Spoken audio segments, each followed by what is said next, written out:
DC versus RCB ಅತಿ ಕಡಿಮೆ ಮೊತ್ತ, ಐಪಿಎಲ್ನಲ್ಲಿ ಮುಜುಗರದ ದಾಖಲೆ ಬರೆದ ಡೆಲ್ಲಿ ಕ್ಯಾಪಿಟಲ್ಸ್.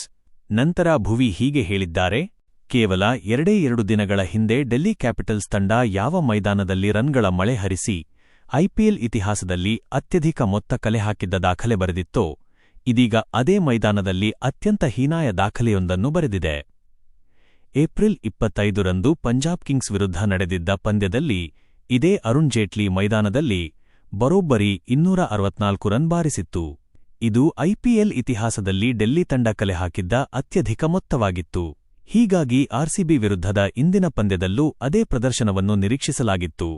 ಆದರೆ ಆರ್ಸಿಬಿ ವೇಗಿಗಳ ಸಾಂಘಿಕ ದಾಳಿಗೆ ಡೆಲ್ಲಿ ಬ್ಯಾಟರ್ಗಳ ಬಳಿ ಉತ್ತರವಿಲ್ಲದಂತಾಯಿತು. 13 ರನ್ಗೆ 6 ವಿಕೆಟ್ ಪತನ. ಟಾಸ್ ಸೋತು ಮೊದಲು ಬ್ಯಾಟಿಂಗ್ ಮಾಡಿದ ಡೆಲ್ಲಿ ಕ್ಯಾಪಿಟಲ್ಸ್ ತಂಡ ಮೊದಲ 3 ಓವರ್ಗಳಲ್ಲಿಯೇ ಪ್ರಮುಖ 5 ವಿಕೆಟ್ಗಳನ್ನು ಕಳೆದುಕೊಂಡಿತು.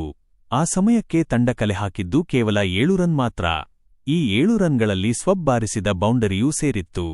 ಅಂದರೆ ಸ್ಟಲ್ಸ್ 5 ರನ್ ಕಲೆ ಹಾಕಿದ್ದನ್ನು ಬಿಟ್ಟರೆ ಉಳಿದ 4 ಬ್ಯಾಟ್ಸ್ಮನ್ಗಳಲ್ಲಿ ಇಬ್ಬರಿಗೆ ಖಾತೆ ತೆರೆಯಲು ಸಾಧ್ಯವಾಗಲಿಲ್ಲ.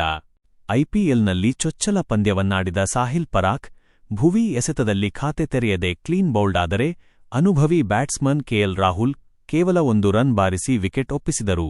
ಆ ಬಳಿಕ ಬಂದ ಸಮೀರ್ ರಿಜ್ಜಿ ಕೂಡ ಖಾತೆ ತೆರೆಯದೆ ಔಟಾದರು. ಸ್ಟಲ್ಸ್ 5 ರನ್ ಬಾರಿಸಿ ಔಟಾದರೆ ನಿತೀಶ್ ರಾಣಾ ಅವರ ಇನ್ನಿಂಗ್ಸ್ ಕೂಡ 1 ರನ್ಗೆ ಅಂತ್ಯವಾಯಿತು. ನಾಯಕ ಅಕ್ಷರ್ ಪಟೇಲ್ಗೂ ಖಾತೆ ತೆರೆಯಲು ಸಾಧ್ಯವಾಗಲಿಲ್ಲ.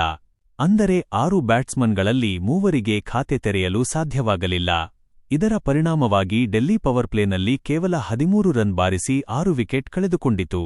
ಈ ಮೂಲಕ ಐಪಿಎಲ್ ಇತಿಹಾಸದಲ್ಲೇ ಅತ್ಯಂತ ನಾಚಿಕೆಗೇಡಿನ ದಾಖಲೆ ಬರೆಯಿತು. ನಾಚಿಕೆಗೇಡಿನ ದಾಖಲೆ ಬರೆದ ಡೆಲ್ಲಿ. ವಾಸ್ತವವಾಗಿ ಪವರ್ ಪ್ಲೇನಲ್ಲಿ ಅತ್ಯಂತ ಕಡಿಮೆ ಸ್ಕೋರ್ ದಾಖಲಿಸಿದ ತಂಡವೆಂಬ ಬೇಡದ ದಾಖಲೆ ಈಗ ಡೆಲ್ಲಿ ಪಾಲಾಗಿದೆ. ತಂಡವೊಂದು ಇಷ್ಟು ಕಡಿಮೆ ರನ್ ಗಳಿಸಿ ಪವರ್ ಪ್ಲೇನಲ್ಲಿ 5 ವಿಕೆಟ್ಗಳಿಗಿಂತ ಹೆಚ್ಚು ಕಳೆದುಕೊಂಡಿರುವುದು ಇದೇ ಮೊದಲು. ಇದಕ್ಕೂ ಮೊದಲು 2011ರ ಐಪಿಎಲ್ನಲ್ಲಿ ಕೊಚ್ಚಿ ಟಸ್ಕರ್ಸ್ ತಂಡ ಡೆಕ್ಕನ್ ಚಾರ್ಜರ್ಸ್ ವಿರುದ್ಧ 29 ರನ್ಗಳಿಗೆ 6 ವಿಕೆಟ್ ಕಳೆದುಕೊಂಡಿದ್ದು ಇದುವರೆಗಿನ ದಾಖಲೆಯಾಗಿತ್ತು.